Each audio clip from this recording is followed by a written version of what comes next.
talking about a small country that many people know very little about. Well, this small country, this ally of ours, is a country hungry for reform and eager for a stronger relation with its most powerful, important ally, the United States. And we're talking about ourselves and what it means to the strength of our own democracy and democracies around the world when countries like Ukraine are fighting our fight against authoritarianism. At least that used to be our fight. And God help us if it's not our fight still. Russian President Putin declared the collapse of the Soviet Union to be the greatest geopolitical catastrophe of the 20th century. Ukraine's vote for independence in December 1991 was the final nail in the Soviet Union's coffin. That made Ukraine's greatest moment Putin's greatest tragedy. When it declared independence from Soviet domination, Ukraine inherited roughly 1,900 Soviet nuclear warheads, enough firepower to level every major American city several times over. 1,900 Soviet nuclear warheads. In exchange for Ukraine surrendering this arsenal, the United States, Russia, and the United Kingdom reached an understanding called the Budapest Memorandum of 1994. They committed in this memorandum to respecting the borders of an independent Ukraine and also to refrain from using the threat or use of force against Ukraine. This was an early success of the post-Cold War period. Despite its commitment to respect Ukraine's independence, of course, Russia continued to meddle in Ukraine's affairs. Ambassador Taylor recounted how events took an even more sinister turn in 2013. The West.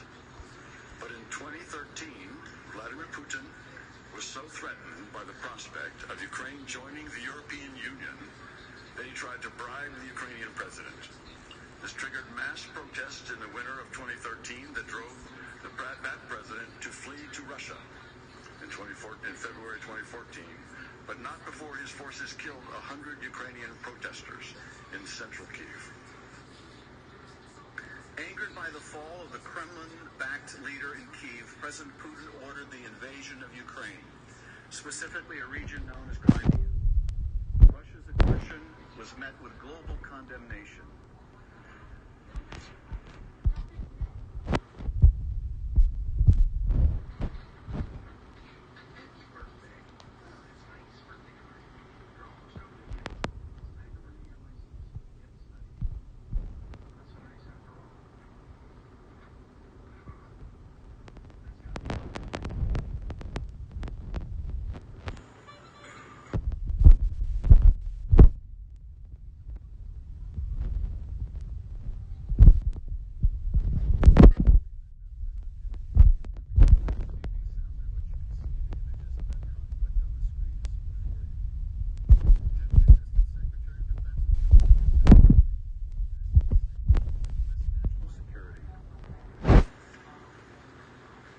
Russia violated the sovereignty of Ukraine's territory. Russia illegally annexed territory that belonged to Ukraine.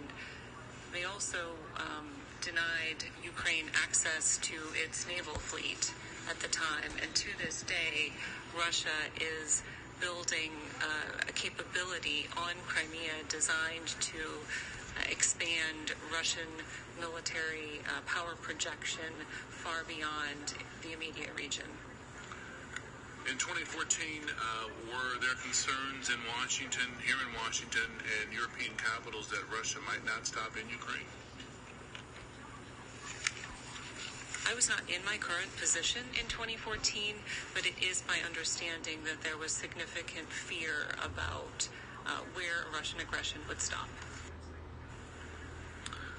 One American, a war hero and statesman who is no stranger to this body, recognized the threat posed by Russia's invasion of Crimea, Senator John McCain.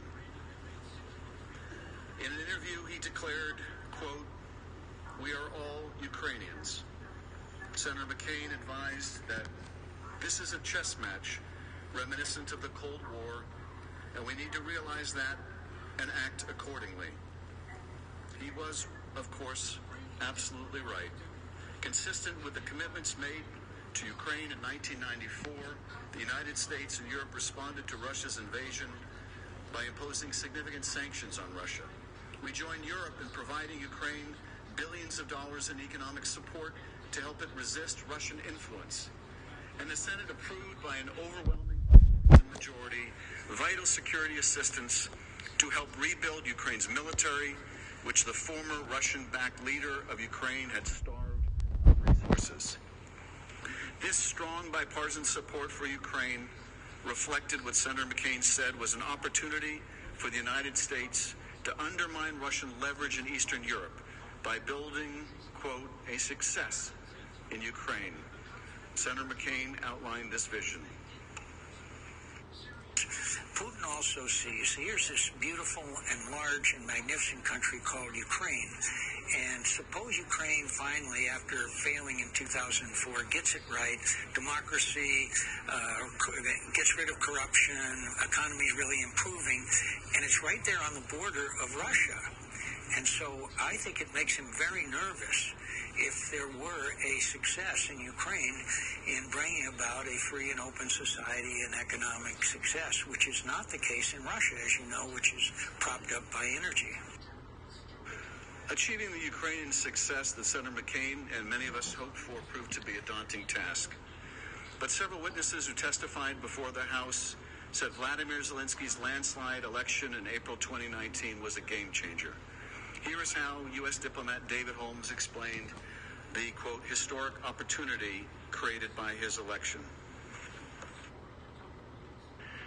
Despite the Russian aggression over the past 5 years, Ukrainians have rebuilt a shattered economy, adhered to a peace process, and moved economically and socially closer to the West, toward our way of life.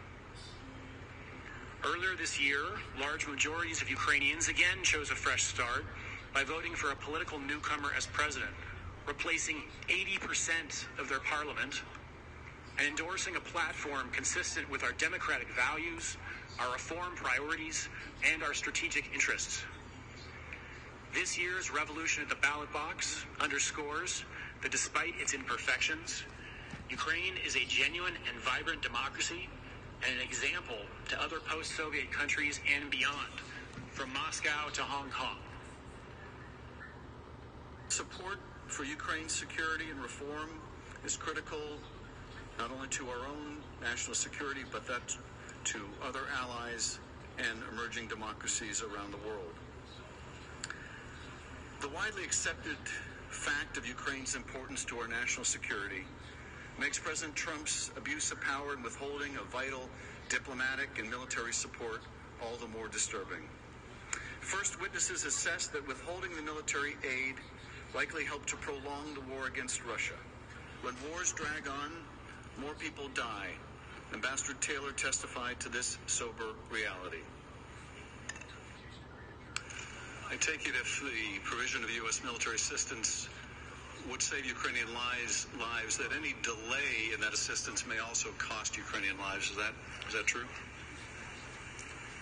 Mr. Chairman, of course, it's hard to draw any direct lines between any particular element of security assistance and any particular death on the battlefield.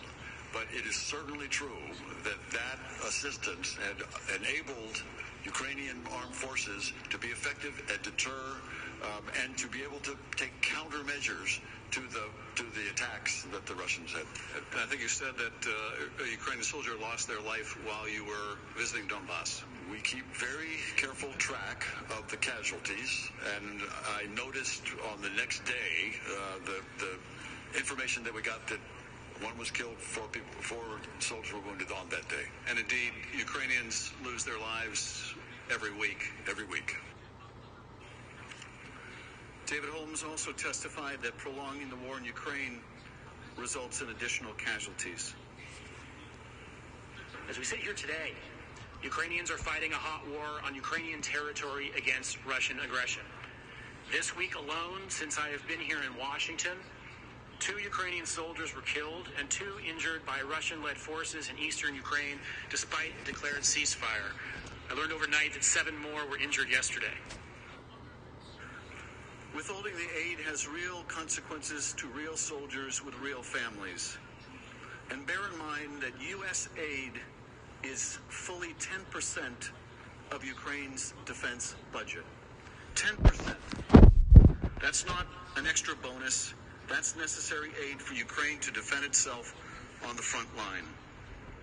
Now, a second consequence of President Trump's withholding military assistance was that it emboldened Russia, our adversary. Here is Laura Cooper, a Pentagon official who oversaw the military aid.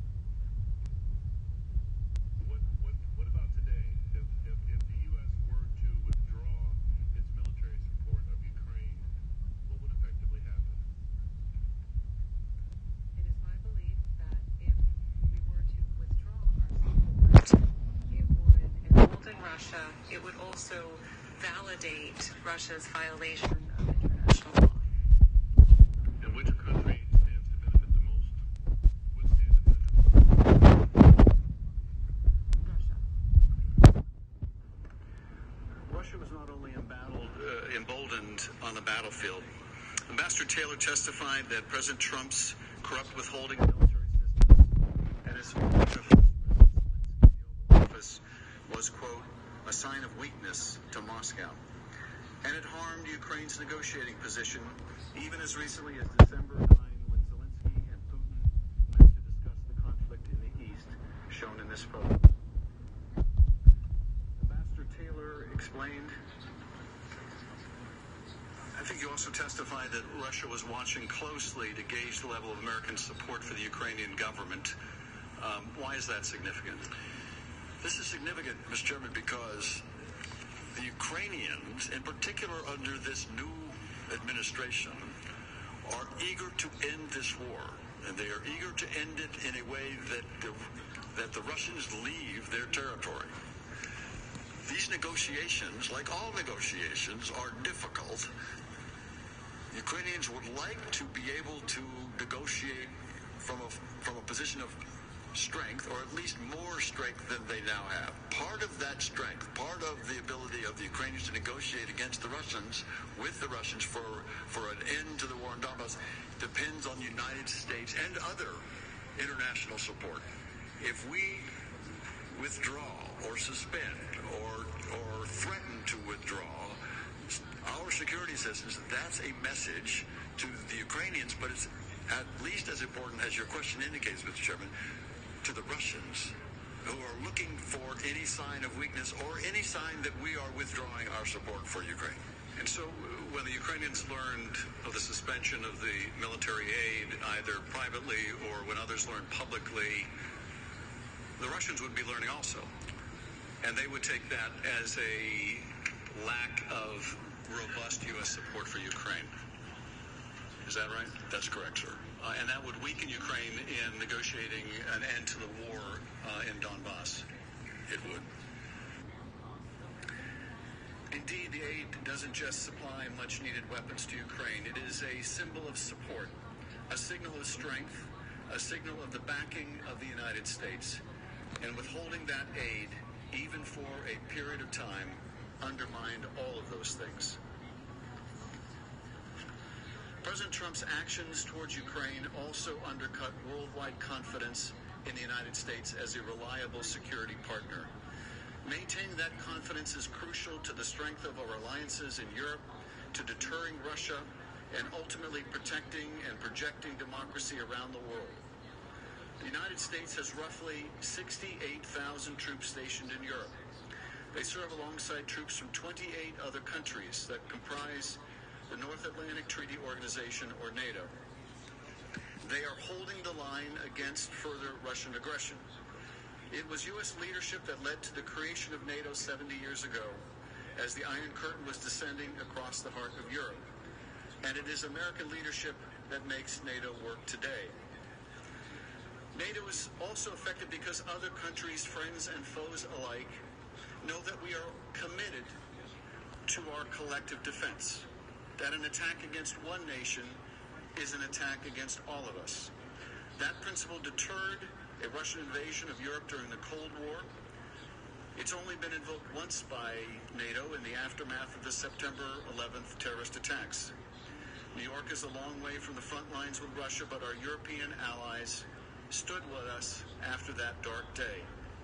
They deployed tens of thousands of troops to Afghanistan and joined us in fighting the al-Qaeda terrorists who attacked the Twin Towers and the Pentagon. Now, Ukraine is not a member of NATO, but Russia's invasion of Ukraine was a threat to the peace and security of Europe. Moscow's aggression threatened the rules of the road that have kept the peace in Europe since World War II. The sacrosanct idea that borders cannot be changed by military force. If we had not supported Ukraine in 2014, if members of this body had not voted overwhelmingly on a bipartisan basis for military assistance to rebuild Ukraine's